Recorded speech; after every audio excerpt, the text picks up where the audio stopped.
All right, let's talk about one of the most fascinating and, frankly, contradictory figures in the entire Bible, Samson. I mean, here's a guy who was given this unbelievable godlike strength, but at the same time was just crippled by his own personal weaknesses. His story is this wild ride of huge battles, intense passion, heartbreaking betrayal, and an ending that is, well, it's absolutely jaw-dropping. So, let's just jump right in. And right away, you're hit with this massive contradiction, right? On one hand, he's hailed as a hero of faith. On the other, he's a total moral failure. So how in the world can one guy be both? That's the puzzle of Samson. It's this central conflict that makes his story so powerful and honestly so relevant even today. So to really get Samson, you've got to understand the world he lived in. He was the last of Israel's major judges. Now, these weren't courtroom judges. They were more like charismatic military leaders who popped up during this really chaotic time before Israel had any kings. So his story, which you can find in the book of Judges, isn't just about one dude. It's really a reflection of the entire nation's struggles. Okay, so let's get into his origin, a promise and a vow. His life was set apart from the very beginning. So get this, his story starts with a miracle. An angel shows up to his parents, who couldn't have children, and drops this bombshell of a message. You're gonna have a son. But not just any son. This kid is destined to start the fight to free Israel from their biggest enemies, the Philistines. And this special purpose came with a very serious, lifelong commitment. It's called the Nazirite vow. Now, this wasn't just some casual promise. It was a super serious, sacred vow that basically dedicated his entire life to God's plan. It set him apart from everyone else. And this vow had three simple but strict rules. Rule number one, he couldn't drink any alcohol. No wine, nothing fermented. Rule number two, and this is the famous one, he could never, ever cut his hair. And rule number three, he had to stay away from dead bodies to remain ritually pure. These were the non-negotiables. Okay, and this is so important to understand. The hair itself wasn't magic. It wasn't like he had magical hair. It was the symbol. It was the visible outward sign of his promise to God. His incredible strength came from God's presence with him, and that presence depended on him keeping his side of the deal. The hair was just the reminder, the symbol of that covenant. All right, now we get to the heart of the conflict, power and compromise.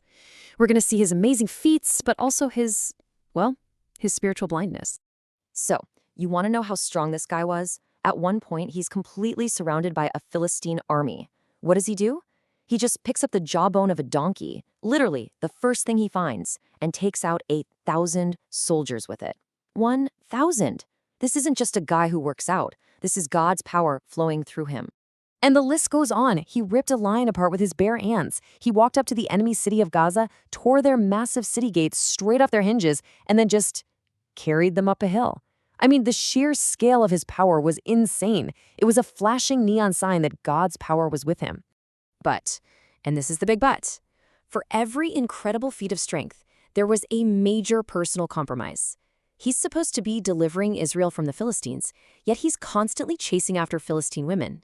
He's not supposed to touch dead bodies, right? But after he kills that lion, he actually goes back to the carcass. He's just driven by his impulses, completely ignoring his actual mission. And you know, his life perfectly captures the whole vibe of that era.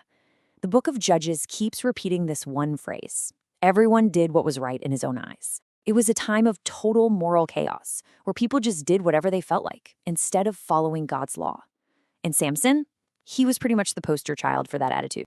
So all these little compromises, they start to add up, and it all comes to a head with one woman, Delilah. This is where the story takes a dark turn, and his spiritual blindness is about to become painfully real. So the Philistine leaders bribe Delilah to figure out the secret to Samson's strength, and she just goes to work on him. She asked him once, he lies. She asked him a second time, another lie. A third time, still playing games. But she just does not let up, constantly nagging and pressuring him until finally he just snaps. And in that moment of complete exhaustion and weakness, he tells her the truth. Everything. He explains that his strength comes from his Nazirite vow, and that the symbol of that vow is his uncut hair. He basically just handed the secret of his power and his life over to his enemy. So while he's sleeping, Delilah has his head shaved. And when he wakes up, he thinks, oh, I'll just shake them off like I always do. But then comes one of the most haunting lines in the whole story. He didn't realize that the Lord's presence had left him. See? It wasn't the haircut that made him weak. It was the final, ultimate act of betrayal against his vow that cut him off from God, the true source of his strength. But believe it or not, this isn't the end. His rock bottom, captured, blinded, and humiliated, is actually where we see the final and maybe the most powerful act of his life. So the Philistines capture him, and they blind him. Think about that irony for a second. The man who was spiritually blind to his own mistakes is now physically blind. They enslave him, and then, for their big festival, they drag him out into their temple to be their entertainment, a broken man for them to mock. But in that temple, with thousands of Philistines cheering and mocking him, his hair has started to grow back a little, and he says one last, desperate prayer to God, asking for his strength back, just this one more time. He gets positioned between the two main pillars holding up the entire temple, and he pushes. With one final burst of divine strength, he brings the whole building down, killing himself and more than 3,000 Philistines. He actually killed more of his enemies in his death than he did in his entire life. Okay, this is where things get really deep, theologically. A lot of scholars see Samson as what they call a type, which is kind of like a foreshadowing of Christ. And when you look at the parallels, it's pretty wild. Both had their births announced by an angel, both were betrayed by people they should have been able to trust, and maybe most importantly, both achieved their greatest victory through their own death. It suggests that Samson's messy, complicated life was part of a much bigger story, pointing towards something greater. And this really drives home a powerful point, doesn't it?